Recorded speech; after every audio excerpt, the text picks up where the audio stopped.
everyone, this is Anushka Maan and welcome to my channel. So in today's video, I'm going to share something that's been on my mind for a while now.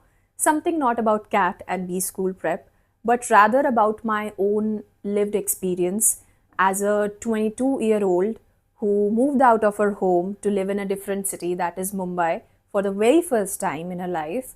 And what living alone amongst a bunch of strangers.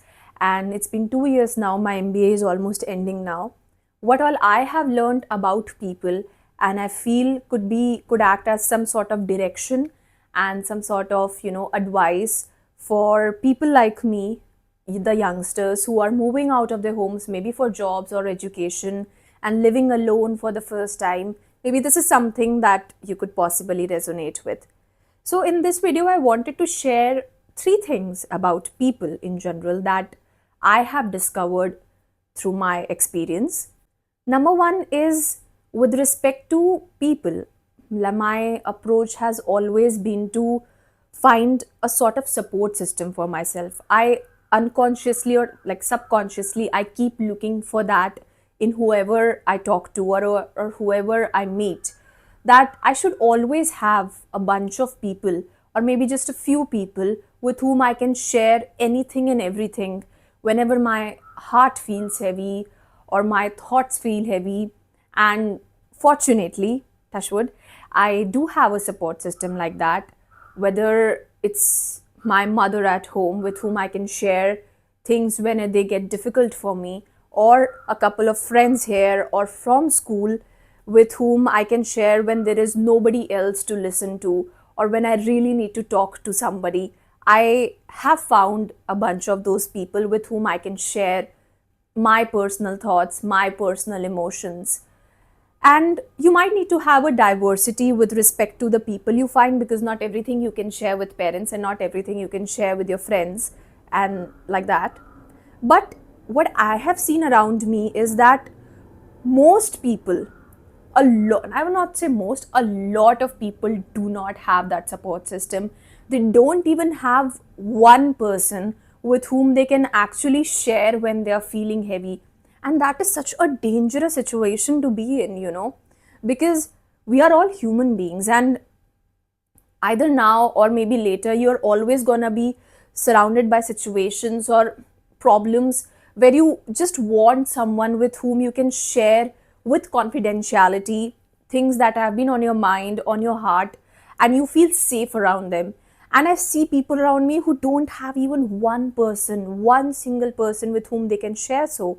And sometimes it's because we haven't had find this right set of people around whom we feel safe. But at a lot of times it's also about the people that we tend to share to. I would not say that I've not shared things with the wrong set of people and then regretted it later, but learned from my mistakes. But it is also, now this narrative is also about those people with who have a problem with, creating a gossip out of somebody's misery.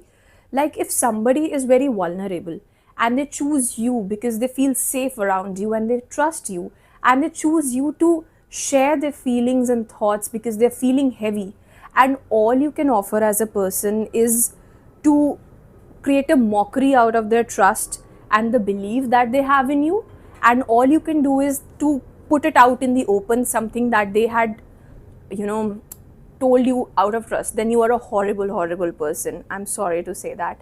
It really baffles me how some people, all they can offer to a person who's grieving is gossip out of their misery and putting them out for public fun or to have some enjoyment out of it. I really don't understand that narrative.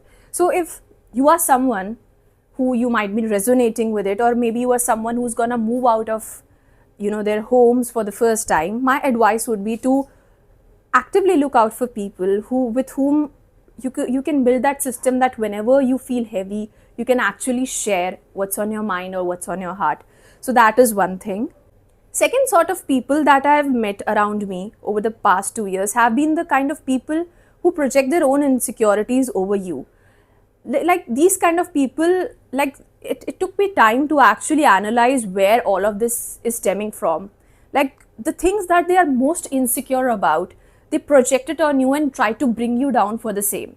Now, I personally, I have been, touchwood, very secure as a person about how I look, what I do, what I like, what I don't like, what I prefer to do. But a lot of times, when I started living alone, my perception was sort of distorted about me. And it took me time to come back to my original secure self. So, if you're someone who's moving out for the first time, beware of such people. Try to build that understanding that these people, they come out of a space of, you know, insecurity, and they feel better when they can project it on someone. It makes them feel a little lighter on heart. But you as a person, you can't evade such people. You'll always find them wherever you go. But you should be very secure and confident about yourself. You like something which others don't like, totally fine. You look a certain way, totally fine. You are you, and you should be very happy and confident and secure about yourself. That is a very, very important aspect. Now, third thing that I've realized is something that I'm figuring out myself is about socializing. Now, I am a very hardcore introvert person.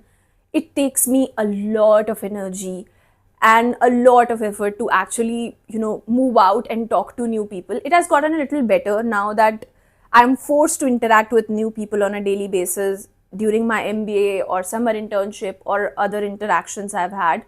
So it has sort of forced me out of my shell a little. But my inherent nature is always of an introvert, of a shy person who would rather be in her own room, amongst her own 2-3 people that I find, and that's it for me. I'm just very happy with that. I am not someone who's very fond of extravagant parties with and to socialize with lots of people and all the time. But at the same time, I've realized that this is a very important aspect for you, especially when you are young, especially when you are just starting off in your career, or you're living in a new city. So, and I've also realized that this is something that one of my friends had told me when she was leaving abroad right after school for her undergrad. She said that, Anushka, you know what? That people here, if you miss few gatherings with them, they just forget you that you ever existed. And at that point of time, I found it very weird. But now that I lived alone myself, I have realized it's so true. If you don't actively, seek out being social, or seek out be involved with in these social gatherings, people just forget about you. And you need that social circle to survive, right?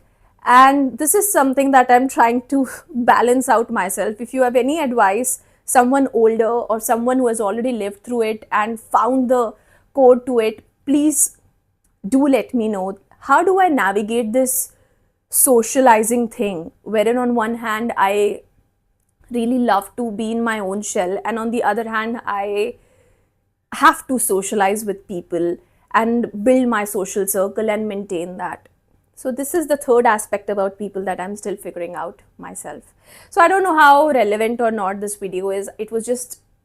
These were just a couple of things on my mind, something that I have realized from my own experience, and maybe they could help some people out there. So, and for the third part that I was asking, if you have any advices for me or for other people, youngsters like me, please feel free to comment it down below, and see you in the next video, hopefully. Bye bye.